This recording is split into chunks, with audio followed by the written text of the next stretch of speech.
Hi, this is Michael Buffer, and welcome to the BoxHard Podcast. Hello, everyone. This is Mikey Garcia. This the monster from the swamps, Regis Rougarou Program. Hey, what's up? This is King Carlos Molina, former IBF world champ. This is Michael, the Bounty Hunter, 2012 Olympian and your people's champ. This is Charlie Edwards, flyweight champion of the world. This is Fast Eddie Chambers, and you're listening to the BoxHard Podcast with my main man, Joey Coastman.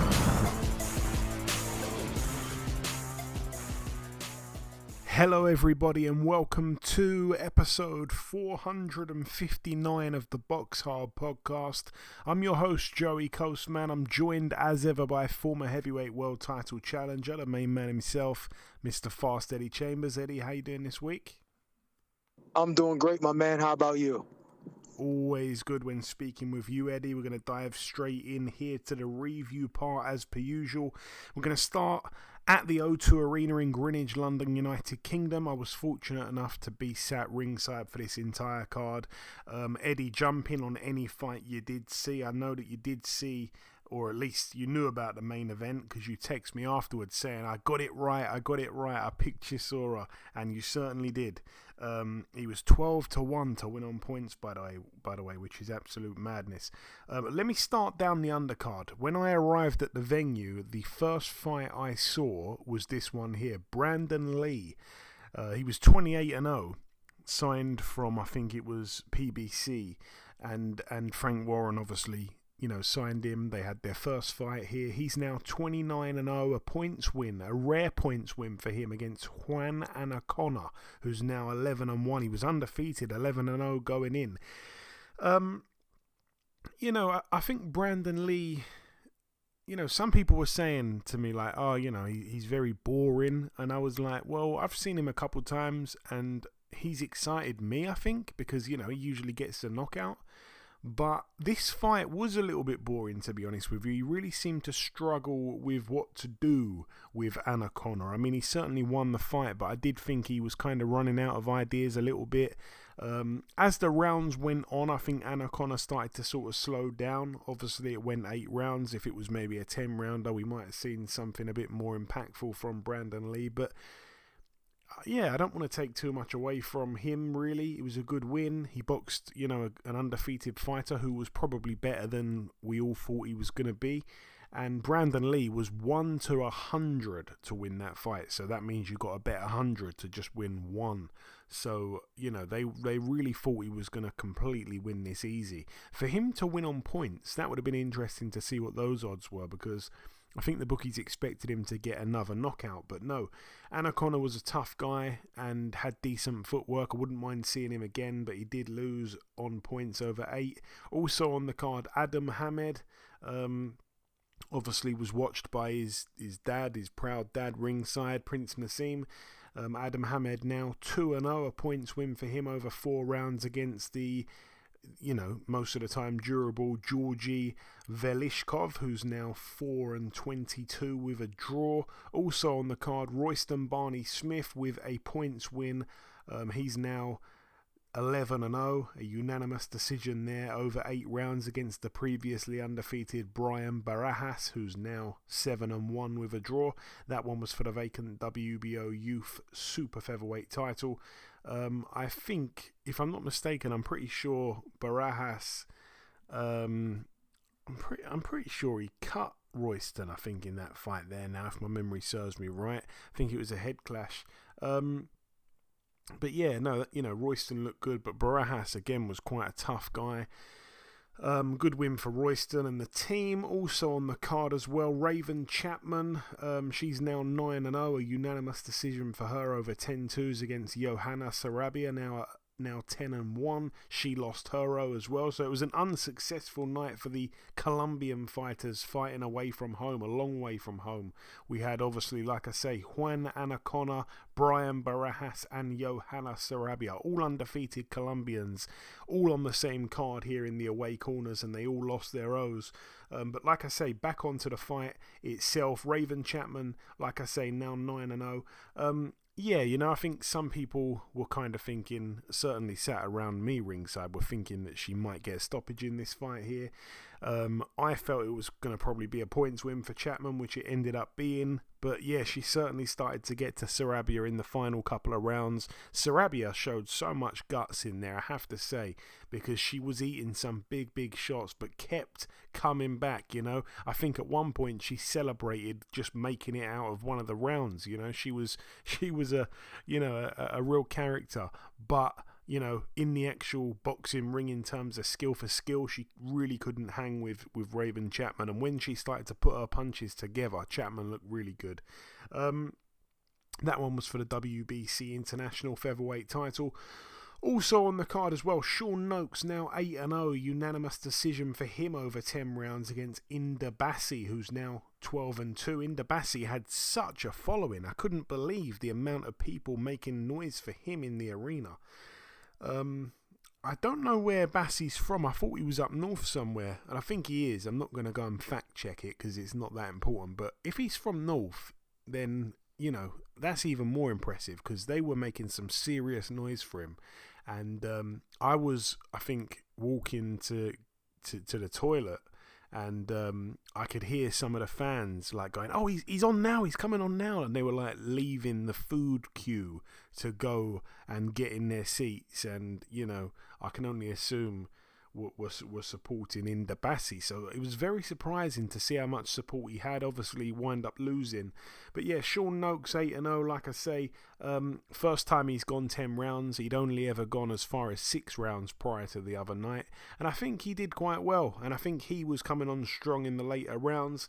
I think Inder Bassi, when he did use his jab, it was really quick and snappy and stuff, but I think he did start to neglect his jab as the fight went on, as the rounds went on, and Sean Noakes started to, well, I say started to, he was on the front foot the whole night, trying to back up Inder Bassi, and he brought the aggression with him, and I actually didn't think it was as close as what the scorecards had it. I think it was 96-94 twice, and then 97-93. I did think Sean Noakes was a clear winner.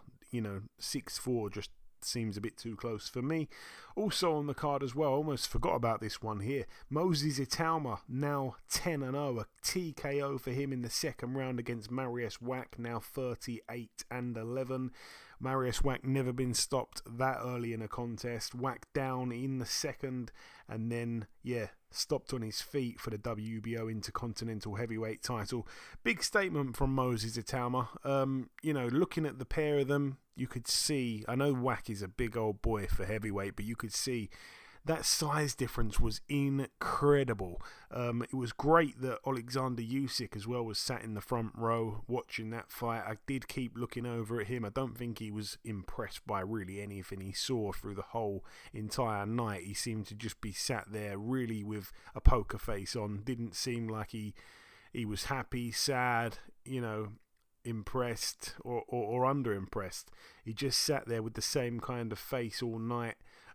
Hiding behind his shades, I will say, so that might have been hiding something, but he was sat there in the front row with his shades on, and his facial expressions didn't really change throughout the night at all. As well, it was fantastic to see the reception that he got when he arrived in his Stone Island jacket, I may add. That fight there was impressive from Moses Itauma, still a young guy coming up. I think it's amazing, when you think about the trouble that Wack gave to Fraser Clark just last year.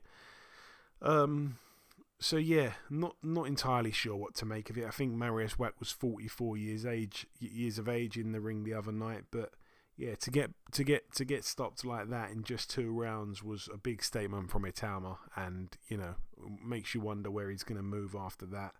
Also on the card, Dennis McCann was able to get in there and sort out that minor blemish on his record. He's now 16-0 with that one draw. A rematch here against Ianut Baluta, who is now 16-5 with a draw, much better than his record suggests, I might add. That one was for the vacant EBU European Super Bantamweight title. I did feel like McCann bossed it, to be totally honest with you. I thought that we might see Baluta come on strong in the second half of the fight. That's what I predicted before the two men ever stepped in the ring. And I was able to kind of pick, or predict exactly how the first fight was going to go. And it kind of went that way to a T. And I thought we might see the same in the second fight.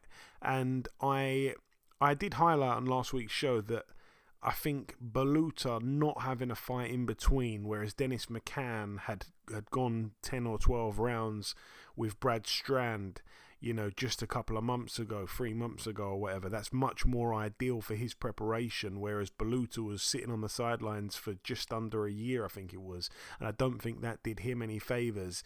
I didn't know if it was going to play a factor, but I do actually think it probably did play a bit of a factor, really, and it wasn't to be for Baluta.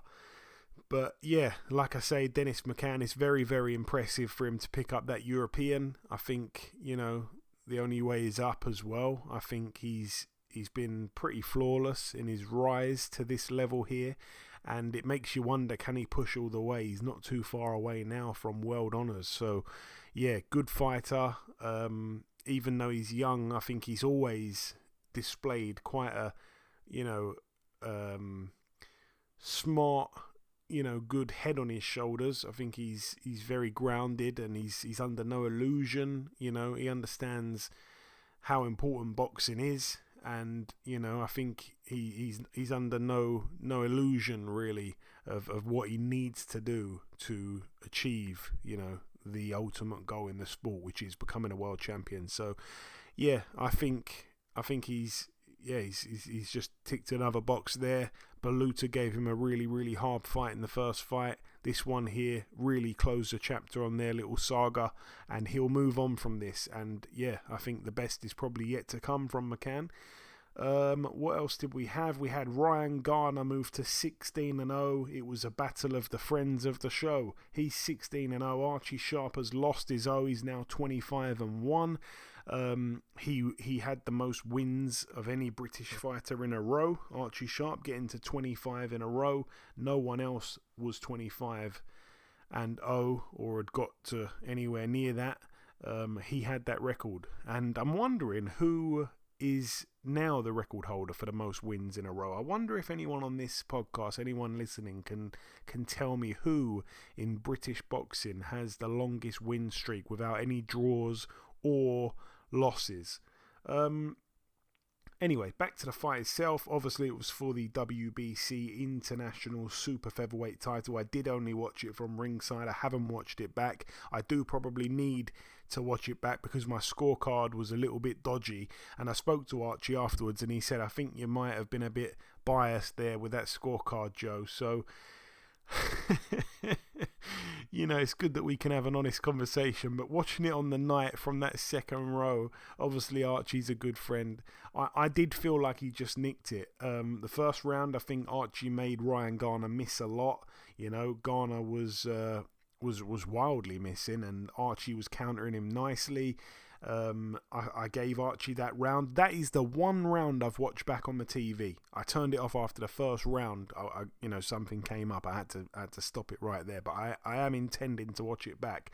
But I certainly, when I watched it back, felt that Archie did win that first round for sure. So certainly, being there and watching it back, Archie did win the first round in my mind. Round 2, I'd certainly gave to Ryan Garner. He was outlanding and outworking Archie Sharp. Archie was making Garner miss a lot, but then he just wasn't throwing. It's like he'd make him miss and wouldn't capitalise at all, I didn't really like that. It was a little bit kind of sparring partner mentality mode a little bit. Round 3 I gave to Archie Sharp. He certainly caught Garner with a big shot in that round, seemed to buckle his legs from where I was sat. The fight was getting very aggressive, and I didn't think, that was really Archie's style. He's more of a box and move type of fighter.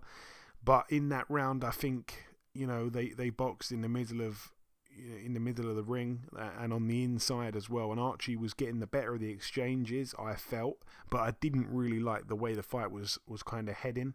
Round 4 I gave to Archie Sharp, but he did get cut in that round. I think it was a head clash. Again, haven't seen it back on the TV. and the cut was quite bad. He was bleeding quite badly during the round, but still I felt getting the better of the trading. Garner was getting countered with big hooks, and I didn't think he could keep walking into those hooks. And yeah, 3-1 to Sharp for me. 3-2 in the fifth because I gave that one to Garner. It was a close round though. Garner, I felt, should have been getting serious tellings off from the referee at that point for multiple uses of the head to try and worsen the cut. And he was also kind of rubbing it with his glove as well on the blind side of the referee. Round 6 I gave to Garner as well. I felt like he probably hurt Archie in that round. Archie took the shot well, regrouped, came back to finish the round strongly, but I felt certainly lost the round. So I had it all tied up going into round 7. Round 7 I gave to Sharp. I felt it was a close round, but I felt he did just nick it. Round 8 I gave to Sharp, and I've wrote in my notes it was a clear round. Garner barely landed a punch. He missed way more than he landed, that's for sure. Round 9 was a really close round. I did edge it to Garner, but I felt Archie landed a peach of a punch that stopped Garner in his tracks. It was a great shot. Can't remember what shot it was now.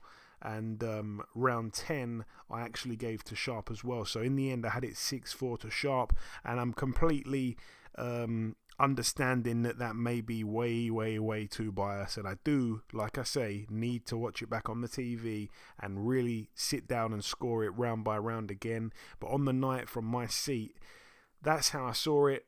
But again, I'm going to hold my hands up and say I could have got it all wrong, and if anyone wants to criticise me, you know where to find me.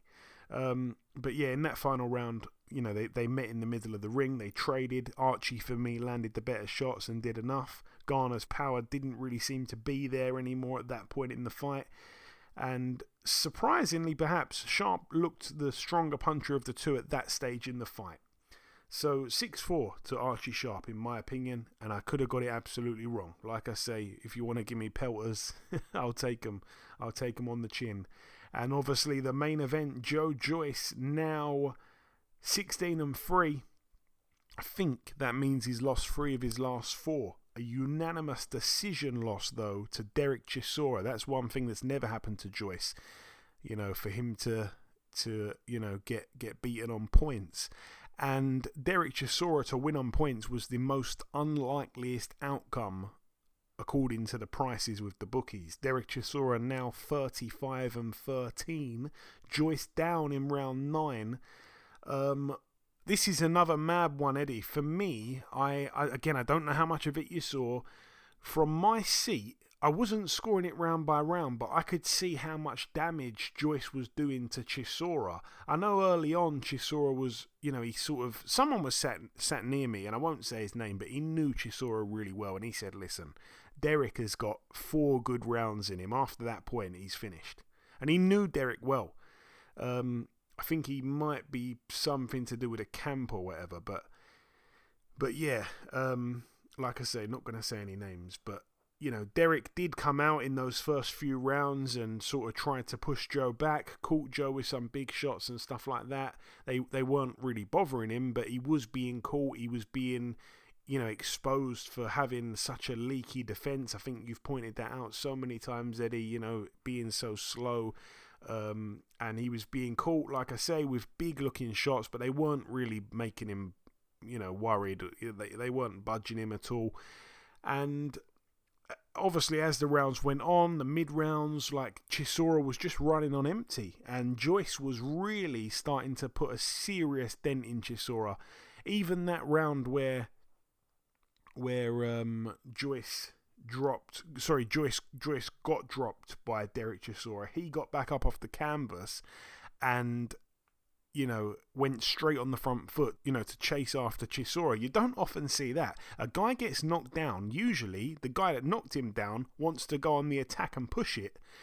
But here we saw the man get knocked down and get back up and go straight for the man who knocked him down. Obviously, it happened at a point where Joyce was just completely open. He was throwing everything at Chisora, the kitchen sink, and he basically just walked onto a shot that put him down. I think it was more of a balance thing. I don't think he was hurt at all. But Chisora was he could barely stand up, and everyone around me was in disbelief that he was still standing and still coming out for the next round and the next round and the next round. And like I say, I wasn't scoring it, but I saw up close how much damage Joyce did to Chisora. So I just was under the impression that Joyce was, winning the fight. Obviously, the knockdown didn't look good, and I felt that could play a big part. But obviously, when they read the scorecards in the end, I mean, Chisora won it by quite some distance. I can't remember the actual scorecards now off the top of my head, but obviously a unanimous decision for Chisora, and just an absolute crazy upset. But you did predict it, Eddie, so again I take my hat off to you. You saw it when not many other people did see it, and I said it would be terrible if he did actually win, because he'll probably have another 10 fights, because again this was supposed to be fight one of his final 3 fights as a pro, and it seems like he's still sticking to that, thankfully. But it was a hard old fight once again for Derek Chisora, many miles on the clock, but I was quite surprised with the unanimous decision verdict. And again, I'm sure that people are going to disagree and say, what on earth are you talking about this week, Joey? That's fine. I just think sometimes being there, sat there, and getting sucked into everything can be a bit hard sometimes to score a fight. And I will watch these two fights, the last 2 fights I mentioned there, back on TV, just to get a little bit of a different perspective on it. Eddie, what did you see on this card? And like I say, hats off to you for calling this one, because I certainly wouldn't have called it. Yeah, Joe. I mean, I really only seen that one, and I didn't see every second of it. You know what I mean? But I've seen a lot of it. I actually was watching the long form of it. Then I watched the highlights as well. But I didn't get through the whole thing. But man, it's just.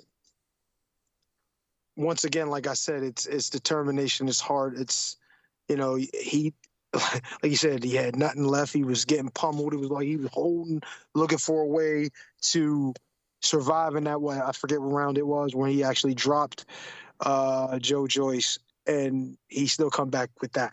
You understand what I'm saying? It's just, it gets to a point. Like I've had times where I be in there and I'm just like tired. I don't. I'm looking at the clock. I'm like, what the hell am I going to do? And I just wanted to finish the fight. And these are fights that I'm winning. So I understand how difficult it could be, even in a situation where you may be winning. It's just incredible to see that the man still has that kind of resolve and will actually go out there and put forth an effort, even though he's getting pummeled in spots. You know what I mean? And even though it doesn't look like it, I'm pretty sure Joe Joyce is an extremely heavy-handed guy. And Chisora is not really that hard to find, although he did show some decent head movement, with the Joe Frazier style in this fight. He was doing it every once in a while. You see him try to be a little slick and, get some counter shots off it. I mean, it was, Derek Chisora kind of, he always impresses me with his heart and, the balls that he shows. But, there's a little bit of something else in there, too. I mean, he's obviously been boxing for a long time. He's got some experience, so he knows what he's doing. It's not all heart and determination. So, there is some skill in there, even if it's not a lot. Even if it's not as evident. There's a lot, but it's not evident to the lay fan or somebody that would think, oh, you got to be boxing around like Ali or Tyson Fury or, Alexander Usyk as a heavyweight to really be skilled, or Eddie Chambers, however you want to mention him too, yeah.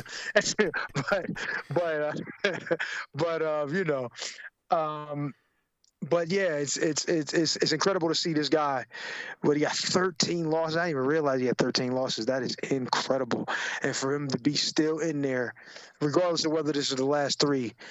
To keep getting in and giving it everything he has, regardless of what state that his body feels at that moment, he's just put it all on the line. You got to give a guy like that credit. You know what I mean? I never had any issues with Derek Chisora. I remember I met him a couple of times. He's a funny guy. You know what I mean? He tried to call me Tyson Fury's sparring partner back when Tyson was a younger guy. You know what I mean? Jokingly, but still. You know what I mean? But yeah, it's impressive to see an old guy in there representing for us old dudes and getting in there, giving his best effort, even in a situation where it looked like he could possibly have been stopped himself. So yeah, it's just like I said, you know what I mean? Joe Joyce hasn't looked great. And to me, he never honestly had the aesthetics of a skilled fighter or even a good fighter, to be honest. I mean, just from an optics, from the eye test type of situation. But because he's so heavy-handed and he has such a great chin, he'll presser you, he's always there. It was like, damn, it's going to be a tough fight, anybody that gets in the ring with him. So even though he hasn't looked good, he's still Joe Joyce. And the fact that Derek Chisora is able to overcome that and deal with, the heavy hands and the size and, 280 something pounds, and just continue to move forward and to try to bring the fight to the guy. It's an awesome thing to see. Hats off to him. You know what I mean? I'm rooting for him as he continues to move forward. I just don't know how much more success he's going to have, because that was a tough-looking fight right there, I'm going to be honest. But, yeah, if he can keep going out there and doing it, pushing the clock or turning the clock back, more power to him. But he needs to start thinking about the future as well. And I'm glad he's getting money. But he's going to have to start thinking about the future. He got kids. He got a whole lot of other responsibilities as time goes forward. He still has to be able to formulate a sentence in the future, so he's got to think a little bit more about what's going to happen later on. But as a boxing fan, I'm glad to see him still rolling, and congratulations to him. And I hope he's still and I just hope he lands on his feet, whatever he decides to do after these 3 fights are over. Yeah, again, massive credit to Derek Chisora. Just an unbelievable achievement there. And as for Joyce, I mean, I don't know what's next for him. I think he's got to think about retirement, and it's a great shame, because I think he should have done more, in his pro career. But yeah, he's just got no explosiveness at all about him. He's too slow, and I think this extra weight, I think as you correctly said, he's in the 280s now. It's just too much. And I don't know if he's actually living the life. Again, I'm not going to throw anyone under the bus, but I was having a conversation with someone the other day, and they were saying that he likes to drink. He likes to drink quite a bit, Big Joe Joyce. So yeah, that's not good. He apparently drinks quite a lot of beer, and not just one night a week either. So yeah, that's not what you want to hear. And when I heard that, I was a little bit gutted, because I like Joe as a character. I think he's a really nice guy, and I think it's not his fault that he's not the most greatest talker, and he's certainly not the greatest talker. But as a fighter, as a man, I like the way he fights, and I like the guy. But I feel like he's in a very difficult spot here, losing 3 of his last 4, and to Chisora as well. That is really bad on his part. Okay, that's it for that card. Moving on now to the final card to mention of this review part. It went down at the Little Caesars Arena in Detroit, Michigan, USA. Over here, let's start with the undercard. Friend of the show, Ernesto Mercado, now 16-0. He's so active, man. He fights a lot, and he keeps getting these stoppages. Here was another one.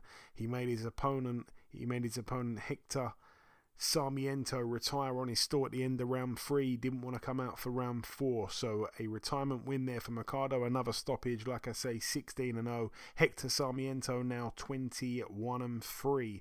Also on that card, we saw Clarissa Shields move to 15-0. A rare stoppage victory for her in the second round here. She picks up the WBO light heavyweight world title, the WBC heavyweight title as well. So another weight class for Clarissa, another weight class captured for her. Amazing stuff, but obviously the competition is just not really there, especially because she is a good fighter. She's a very good fighter, but in terms of skill for skill, there really aren't many people that can match her at all. And I'm talking pound for pound. And obviously she's bigger than all those other people on that pound for pound list, like Amanda Serrano and Katie Taylor and Chantel Cameron and, you know, your Baumgardners, and all of them girls are much smaller than her. So, yeah, at the higher weights, there's really no competition for her. But yeah, good win. And yeah, I think she had her opponent down as well before she got back up and ended up getting stopped. But yeah, the opponent, her name was Vanessa LePage Jonice, I think. She's now 7-2.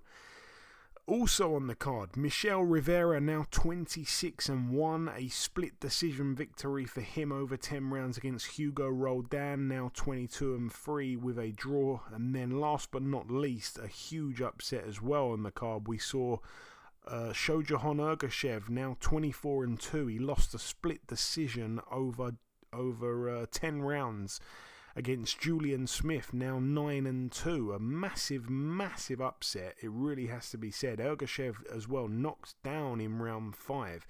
I don't know, there's already people saying he just doesn't look the same fighter since losing to Subriel Matias.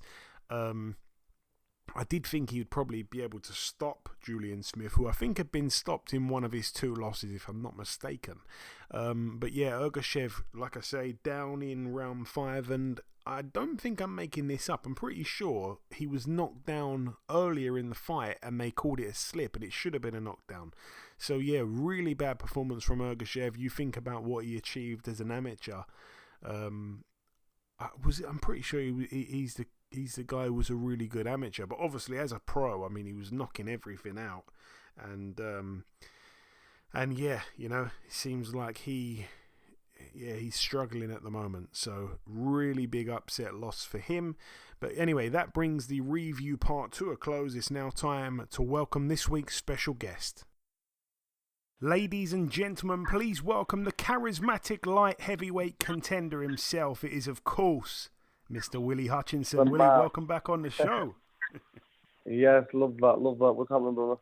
Yeah, not too much, my friend. So we spoke last time back in April, so not too long ago. Yeah. Obviously, at the time, you were getting ready to fight Craig Richards. You were in Nigeria. That's right. I was in Nigeria. I was over there. I'm back over here now. Are you? I'm back in Nigeria now, yeah. Oh, that's brilliant. But yeah, let's talk about that fight, man. You ended up completely dominating the betting favourite, Craig Richards. I must say, I was blown away by your performance. I thought you were spectacular on the night. Talk me through it, mate. Yeah, thank you. No, listen, this is just normal procedure. This is what people have never seen yet. And in the next fight, that's what you're going to see, but even better. You know what I mean? You still haven't seen 100% me yet. Everyone's never seen everything of me yet. And I think it's now... There's the next opponent. To me, he's very much similar to Craig Richards. So I'm just looking to get the win again and move on with my career. Do you know what I mean? But surely that Craig Richards win has to be the best win of your career. So far, it's the biggest win I've had. Yeah, but yeah, it's good, man. It's good. And Willy, you were punch perfect. I mean, you showed us a bit of everything. Your footwork was brilliant. You made Craig look really flat-footed, slow, everything. You hurt him as well, which I think many people didn't expect.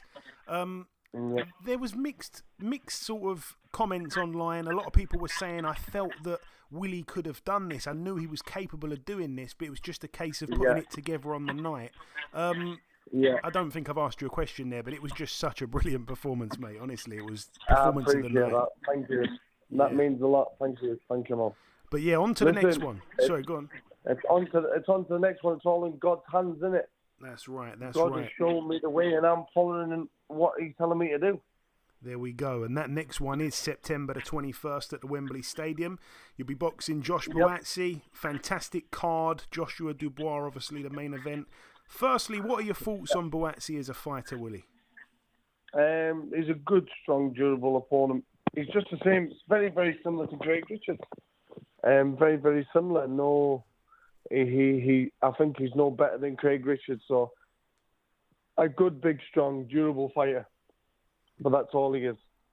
Obviously, we've seen them two men in the ring in the past. Buatsi came out on top. Yeah. Why do you liken them so much? Why do I what? Why do you kind of feel like they're so similar? Because they're just very, very similar, isn't they? They're both old. They both had some tough fights. And, I mean, when you're 32-year-old, you know what I mean by that? Like, there's nothing... And being in some hard fights, there's not going to be much left, is there? And the fight of them two, I mean... And as close as it was, they're very, very similar, aren't they? Do you know what I mean? Okay. I think that's what I think. Are you expecting this to be a tougher fight though than the Craig Richards fight? Probably not. It's probably going to be an easier fight than Craig Richards, if you want to know the truth. Why do you think that? Styles make fights, and I believe Joshua Buatsi is a lot easier fight than Craig Richards. Craig Richards has got that style that he could be very, very awkward if you let him be, where Buatsi's there to be hit, you know what I mean? And he's not really awkward. He's just straight up front, straight 1-2 will do the job on him. I see where you're going with that. Yeah, I can understand that. Yeah. How do you see this fight playing out? I know that obviously when we last spoke, I think you said the Craig Richards fight is going to be over and done within 3 rounds. Yeah. You're saying this you feel will be not as difficult I as Craig did. Richards. I thought it would have. I had Craig Richards off his feet 3 times. Yeah. In fact, I had him gone in the 3rd round, if I'm right. It's just he was determined not to sleep. But listen, Craig Richards, it was a good fight as well, and you know what I mean. It happens, but in my opinion, I believe I'll knock Joshua Buatsi out within 4 rounds. Okay, that would be a statement. Yeah. Willy, you're the betting underdog yet again. I already know the answer to this question, but I'm sure you don't give a damn about the numbers. I couldn't care less.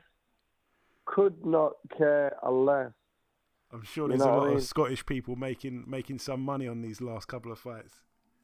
Well, time will tell when it's all in God's hands. It's all in God's hands, and that's it, man. That's it. I'm just doing my best. I'm trying my best, and I believe I am the best. So that's all you can do in it. Talking of being the best, I personally think if you win this fight, surely you've got to be in the conversation for having the best 2024 of any British fighter, Willy. 100%. 100%. But I'm not finished there yet. I beat this man and I'll fight in December. Oh, you want to have another one? Okay. Oh, 100%. I'm not finished here, man. This is stepping stones. Joshua Buatsi is just a stepping stone to what's in front of me. Do you know what I mean? And obviously you're out in Nigeria again. I mean, I can't imagine the sparring being to the same sort of level you can get back home, but it seems to be working. Well, that's where I'm at, man. That's where I'm at, and it's so much right in it. You know what it is? A very happy man is a very dangerous man, no matter what he's doing. Do you know what I mean? And what are you eating out there, Willy? Is it difficult getting involved with the food? I'm actually having fish and salad for my tea tonight. I have a fish and salad, he said, or steak, but he said the fish is very small. So now I've left it all in his hands. My coach, Mirko Wolf. Lovely. Yeah, man. All right. My final real question for you, Willy. I want to ask you this. Who makes up the top 5 British light heavyweights in your opinion? Obviously yourself is in there for sure. Who's the other 4? What, as the 5? In Britain? Yeah, Britain only. Well, obviously me, I'm number 1. Behind me is a fight between Craig Richards probably and Yard. Probably going to say, let's just say Yard, Craig Richards. Buatsi, that's 4. Who's me 5th light heavyweight in Britain? Who else is there? You've got Callum Smith. Oh, Callum Smith is there. Forget about that then. Right, I'm gonna go me, Callum Smith, Anthony Yard, Craig Richards and Buatsi. So leaving out the likes of Dan Aziz, Lyndon Arthur, those guys just outside. Yeah, man. Yeah. They're finished, man. They're done. They're done, man. Okay. They're done, man. No one cares. You know what I mean? Yeah. Okay. Listen, I wish them all the best as well, but they're all old men, aren't they? Do you know what I mean? Tell me, of that whole group, tell me one that's under 30-year-old. There's not a single one of them. No, I don't think there is. I don't know how old Aziz is. Dan Aziz is 33.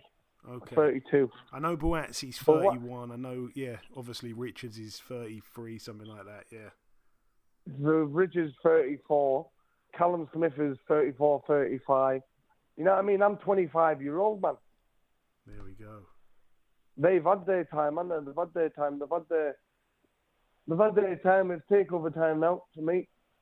There we go. Just before we wrap things up, Willy, all the way from Nigeria, give us some closing words just to wrap this up. Say whatever you like before we let you go, my man. Listen, I want everyone... what do you mean? Like... Just close out with a message. You can thank sponsors. You can send a message to the fans. Yeah, I want to thank the sponsors: Elite Pro, Global Green, Lanark Boxing Club, Lanark Country Carpets. I would like to thank the people who's believing in me, me team, me manager, everyone around me. Plus, I want to thank God for looking after me and taking care of me in the time of need. What a beautiful message. Yeah. There we go. Listen, Willy, Thank as you. always, the Love pleasure's it. mine, my friend. Thanks for your Love time. you. Love Best it. of luck for Thank you, September brother. See you, 21st. bro. We'll speak soon. Mucho gracias. Okay, now it's time for part 2 on this week's show. This part, of course, the news part of the show. We do have just one piece of news to bring you, and I'm so happy about that because it's been a few weeks with absolutely nothing. Here we go, though. September the 20th, we're going to see Jaime Munguia stepping in the ring with the undefeated Eric Bazinian. That one's a go down at super middleweight at the Desert Diamond Arena, live on ESPN. I think it could be a decent fight, to be honest with you. I think Munguia, obviously coming off the loss to Canelo, he's going to want to go straight back in a big fight, and he steps in with Bazinian, who I think is very, very beatable. I think Munguia beats him with ease, but it's good to come back and, look good, which I think he'll do, and it's the perfect kind of fight for him to come back to, get a nice win, and then jump straight back in with the bigger names.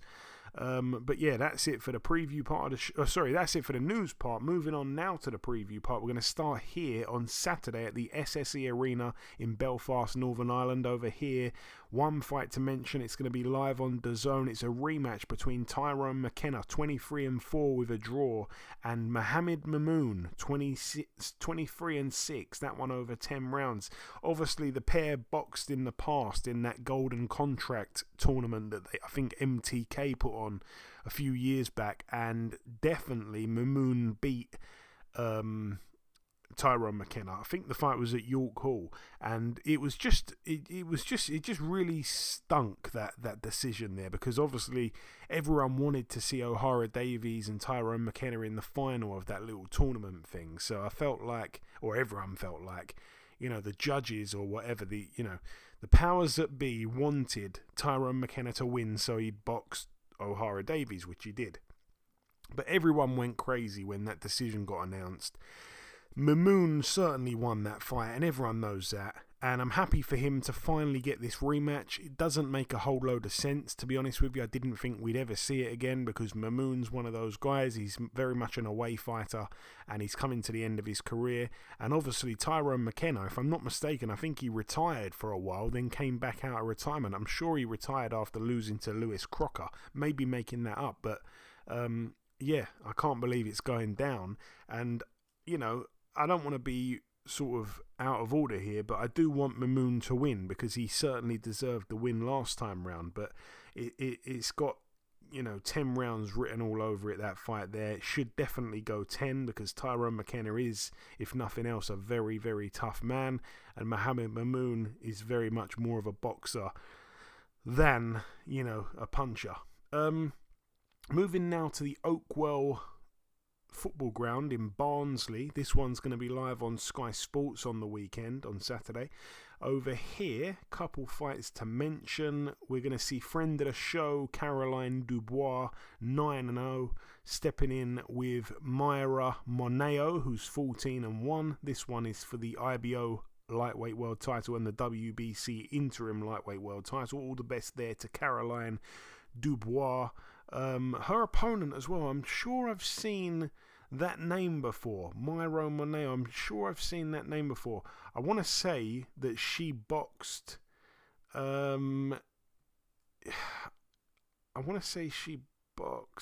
Erica Farias, which she did. And also the pair share a common opponent in Yanina Lezcano. Yanina Lezcano is actually the only lady to hold a victory over Moneo.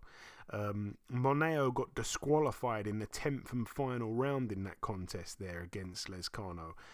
Whereas Lezcano, of course, lost, I think it was earlier this year, to Caroline Dubois on points. It was actually last year on points, so they do share a common opponent there. All the best, like I say, to Caroline. Also on the card, we're going to see Stephen McKenna, 14-0, in a fun fight against Joe Laws, 14-2.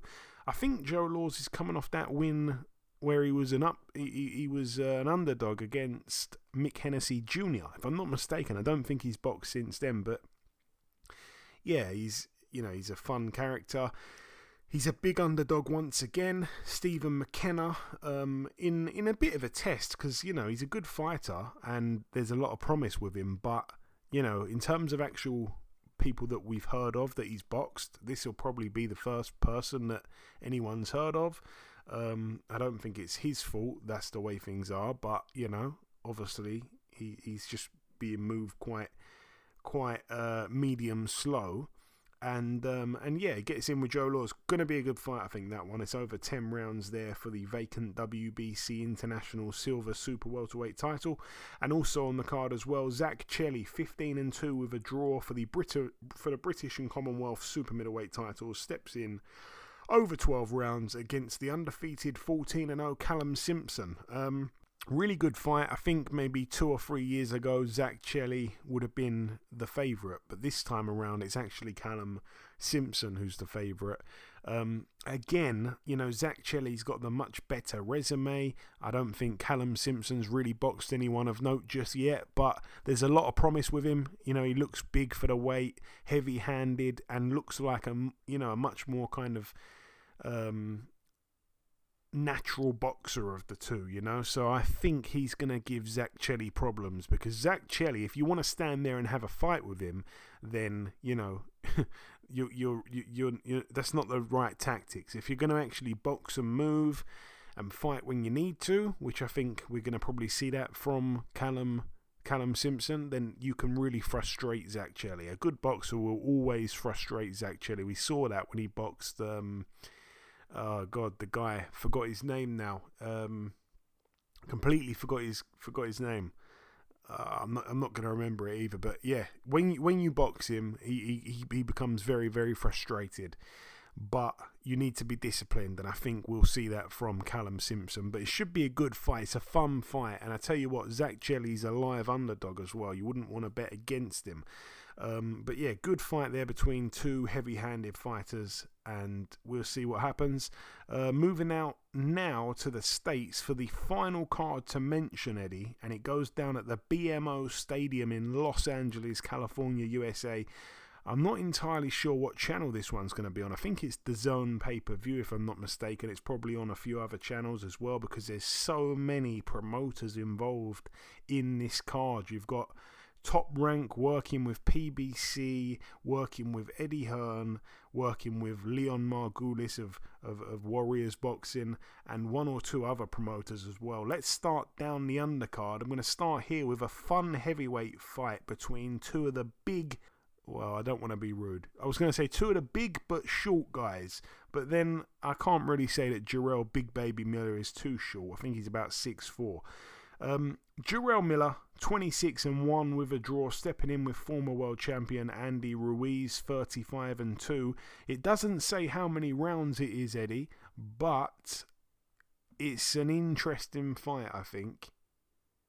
100%. I mean, of all the fights that I would want to see in the heavyweight division, this is probably one of the more fun ones.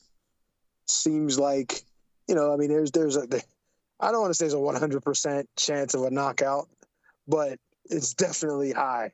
I think 85 to 90. Yeah, I think so. Really? I mean, especially seeing with Dubois stopping Big Baby, because I did not think that Dubois would be able to do that. To be honest, I really thought that fight was going to go the other way. I thought he would eventually wear him down, that he would probably blow late in the fight, and that Big Baby would, his weight and all of that would carry the night. But it didn't, and it kind of surprised me. I just think Andy Ruiz is really explosive, punches hard, he's fast, and you don't have to find Big Baby. I don't think Big Baby is going to be able to just sit there and just take those, because he wasn't really able to. He did it till late with Dubois, but I mean, punches like that and over time, it's just eventually it's going to catch up to him, and I'm going to bet that it starts in this fight. You know what I mean? It kind of started with the Dubois fight, so I just see that happening. You know what I mean? So what, you think Ruiz is going to stop him? I think mid to late rounds, whatever the fight may be. Okay. I honestly, I say this because, like I said, Andy Ruiz, his punches he's faster. Like I said, he's more explosive than, I'm not saying Dubois doesn't, obviously he's explosive and he's a powerful guy, but I think Dubois is just really heavy-handed and strong. I think Andy Ruiz is also strong, but I think he's more explosive with speed and sharp power that is hard to see. And he obviously could hurt big men, so I mean, I'm not delusional in my mind that, me seeing the possibility of him. And then also, like, if you look at when Andy Ruiz fought Ortiz, I honestly thought that Andy would feel a little more susceptible to being hurt by Ortiz, and it was the other way around. It's just, even though Ortiz was a little older at the time, it was just, I think he has enough, as far as explosive speed and power, that he's going to be able to hit him too much. You understand what I'm saying? I think he's going to be able to land shots too comfortably in this fight. And I just think as the fight wears on, as did with Dubois, I just think that eventually it's just going to be too much. You know what I mean? Like, it's even like if you look at the fight with Big Baby and Gerald Washington, he was just taking too many big shots from big guys like that. And I just think with Andy Ruiz, his speed and his explosiveness is going to be too much. Eventually, it's going to happen. You know what I mean? I feel like he's going to end up hurting him, and shit, he may get him out of there. You know what I mean? And I'm thinking mid to late rounds. I cannot see that at all. I think Dubois barely stopped Big Baby. Dubois, is a much bigger puncher, I would say, than Andy Ruiz. Andy Ruiz is coming off 2 years inactivity since he beat Luis Ortiz in the fight that you mentioned. And in that fight as well, I think he had Ortiz down 3 times and still only won the fight by like a point on one card. And I think it was 3 points on the other. When you think of 3 knockdowns for him, it goes to show what kind of fight that was. Ortiz, in the judges' eyes, was getting the better of that. And as you say, he was old and inactive himself at the time. The bookies are expecting Andy Ruiz to win this fight on points. And one interesting thing is that, both guys are durable. So I wouldn't be surprised. I think we probably will see this one go the distance, in my opinion. But I just want to let you know a couple of prices. You can almost just over triple your money if you back Ruiz to win by stoppage. And one thing that I think is interesting, and I want you to tell me if I'm completely wrong here, but you can bet on who's going to throw the most punches and who's going to land the most. And they really, really are backing Jarrell Miller to throw more punches than Ruiz. That is a bit interesting to me. I think The reason why I think they think that is because of him being able to, maul guys eventually and start to wear them down as he used to do, on when he was ascending. He would, pressure you. Like even with Gerald Washington, he was pressing it, and even though Gerald was throwing big shots and all that, Big Baby would eventually start putting his hands on him a little bit more, start landing shots, and eventually wear him down and stop him. I think that's what they're thinking. And they're looking at Andy Ruiz to probably land the better shots. You know what I mean? Over time. And I don't think that that's a crazy thing that they're thinking. But it's just like if you watch Daniel Dubois when he fought him, you were saying, and you might be right, he may be a much heavy-handed fighter, obviously, than, I don't want to say obviously, but than Andy Ruiz. Maybe, right? But even that being the case, he's not as fast nor as explosively quick. So the shots that Dubois throws are easier to see. You know what I'm saying? So this is why I say Andy Ruiz's shots will may be more difficult for Big Baby to take because he won't see them as easy. You understand what I'm saying? And the thing is, he'll throw in combination, and they're not going to be in combination like 1, 2 big thudding shots that even though Daniel Dubois can knock a house down, you're able to see it, so you're able to prepare for it. With Andy Ruiz, you may see 3, 4 shots come. You may have an opportunity to land yours as well, but you'll see 3, 4 shots come, and they're right behind each other, and they're all hurtful shots. This is why I was saying that I see eventually, maybe not right away, but eventually, as it goes, to the mid to late rounds, you'll start to see Big Baby get affected by those shots. This is why I'm picking him to possibly stop him late, if he does stop him at all. I do like the decision. You know what I mean?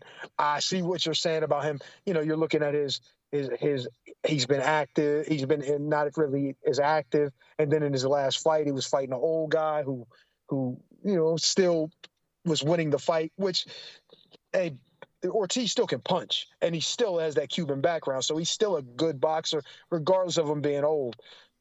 I'm not trying to make an excuse. I'm just, giving a reason for my pick. I just think for a guy that has that explosiveness and that skill and that speed, it's not a good look to sit there and just sit in front of him.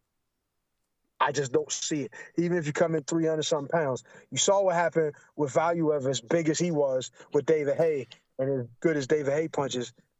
Eventually, you're going to feel it. You understand what I'm saying? So, what I see with Big Baby is he's just going to be too stationary. He's going to be there too long. I just think the shots, he's not going to see him as easy.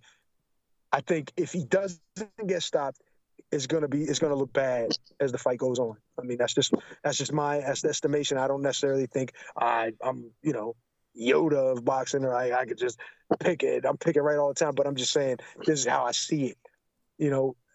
Speed is a hell of a weapon, especially when you got power attached to it. And,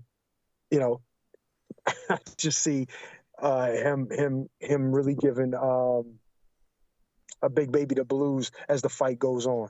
So we'll see. We'll see what happens.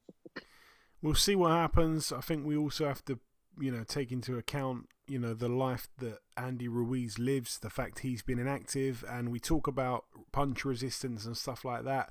We've got to remember as well that prior to the Ortiz fight, Andy Ruiz was on the deck from Chris Arreola, and obviously Big Baby Miller, from my recollection, got stopped on his feet against Daniel Dubois rather than knocked down and all the rest of it. So I don't know. And also I will say that Big Baby Miller, the photos of him that I've seen in the build up to this, looks like he's in the best shape I've seen him in for a long time. So there's a lot of things here, and I can actually see Miller getting to Ruiz late. I can see a late stoppage for Miller. So it's very interesting fight. Quite clearly, we've got very different views on it. We'll see what happens. Oh, Eddie, quick on this one. I can see that too, Joe. Yeah. My fault. I didn't want to. I wanted to agree. I said that's a possibility too. I'm not going to say it's impossible, but yeah, I could agree with that. I mean, your take is not wrong. Or not crazy. You know what I mean? So yeah, it's a possibility. Definitely is. Moving on to the next heavyweight fight on this card, and again, I'm going to come to you straight away, Eddie, but let's not take too long on it. Jared Big Baby Anderson, 17-0, stepping in with Martin Bakole, 20-1.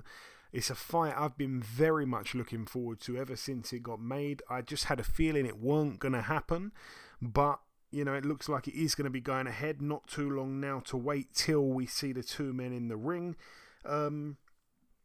I think in Bakole's last fight when he boxed in Riyadh, Saudi Arabia, he came in at a whopping 299.5 pounds, and he was huge. And I thought to myself, if he doesn't get Carlos Takam out of there in the first couple of rounds, he is going to be in big trouble, because he's not going to be able to stay on his feet for 10 rounds at this weight, you know. And he did manage, to his credit, to get Carlos Takam out of there in 4 rounds, and he looked quite good getting him out. Takam's punch resistance seemed to be gone. Yeah, obviously he's on a winning streak since losing to Michael Hunter back in October of 2018. He's beaten a bunch of names: Marius Wack, Kevin Kingpin Johnson, Sergei Kuzmin, Tony Yoka taking his O, which was a big upset, obviously, in France. And, Carlos Takam last time out. They've all been kind of, C-level guys, maybe B-level guys, I think it's fair to say. And now he gets in with Jared Big Baby Anderson, who himself was looking like $1 billion. Not a million, but $1 billion at one point, until he met Charles Martin, and he didn't look so great in that fight, going 10 rounds, and obviously the only time up at that point that he'd actually gone the distance. But yeah, he's gone the distance in 2 of his last 3, and it's a big step up for him as well. Really, can he do what Michael Hunter did and defeat Martin Bakole?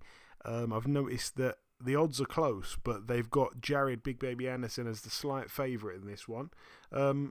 Nice and brief, Eddie, on this one. Good fight. Yeah, exciting fight. I do think, Michael Hunter's a great boxer. You know what I mean?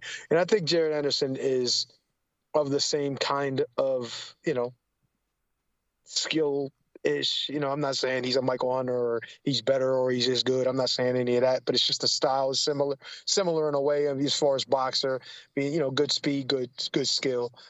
And I think that that will be a little difficult, obviously, for him. Maybe that's the kind of thing that he'll have trouble with. You know what I mean? When I see, obviously, how much trouble obviously he had with Mike Hunter. I think, especially as good as Big Baby is as good as he is expected to be, and even now, with his last, even though most of us don't think he didn't look that great against. Goddamn, what's his name again? We just said it. Oh man, boxer brain coming. What the hell is his name? Charles Martin. He didn't look as good. I mean, at this level, there's going to be little styles. There's going to be little things that'll give you trouble. So I still think he's a good fighter. He's gonna get better. He's gonna be challenged. It's just, it's boxing. You know what I mean? Sometimes you're going to have difficulty. Charles Martin has a lot of experience. You know what I mean? He's been in with some of the best. He's been beat by some of the best. He's beaten some of them. So, it is what it is. But in this situation, it is a step up. You know what I mean? Both of these guys are I guess Bakole has been in with the better competition up to this point, to a degree. So, I don't know. We'll see. It is an exciting fight. I'm excited about it. I want to see what happens. I want to see really what Jared Anderson can do. And, like I said, he has a lot of ability. So I want to see him, bring it to the fruition. I want to see it happen in this fight. So yeah, looking forward to it. Yeah, I think I would lean towards Jared Anderson, but Yeah, it'd be interesting just to see how much Bacoli weighs. That's a really important question that needs answering from where I'm standing.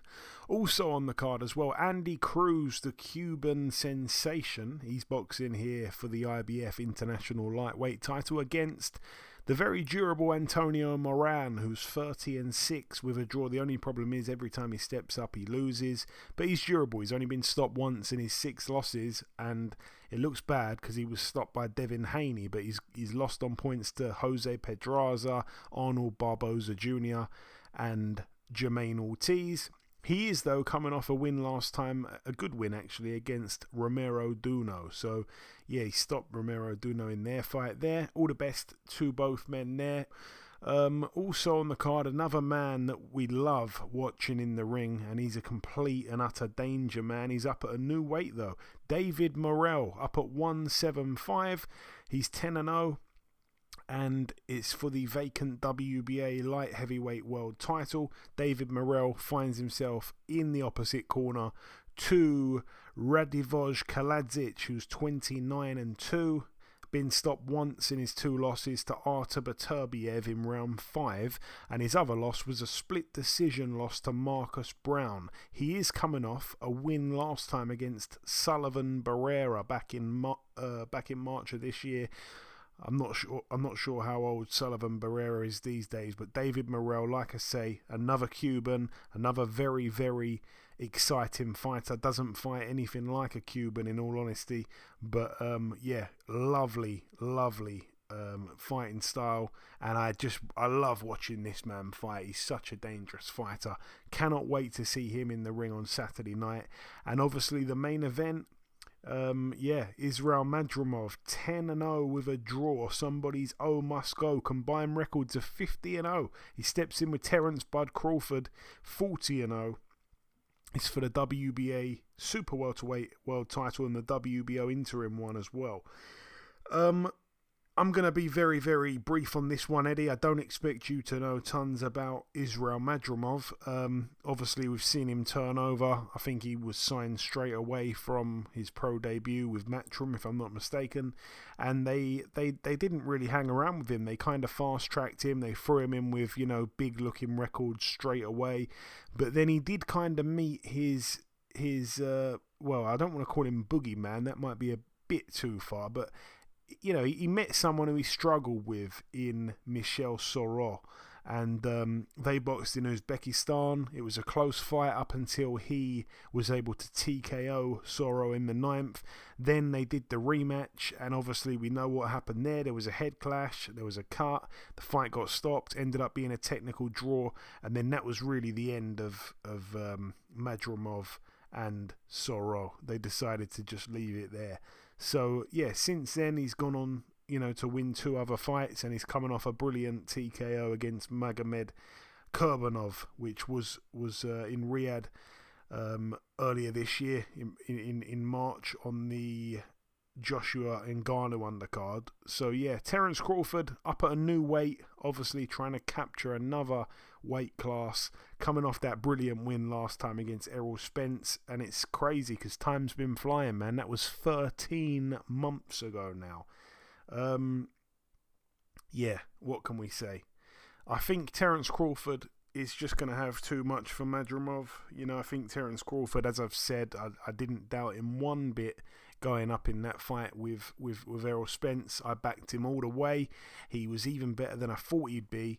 And I think even though he's up at a bigger weight here, and, it's against, a solid 154 fighter. The mad thing is both men are around about the same height of 5'8". So he's not boxing a really tall guy or anything like that. So they're going to be, pretty much the same size.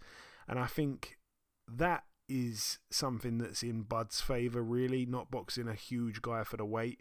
I do think Madrimov is solid, certainly around his just his build. He's a solid, true 154, very fit and strong. But I think Terence Crawford's just too smart, too good, too experienced, and he'll just know too much for Madrimov. One thing about Terence Crawford is that when he made his move from 140 up to 147, that move there has led to just simply knockout after knockout after knockout.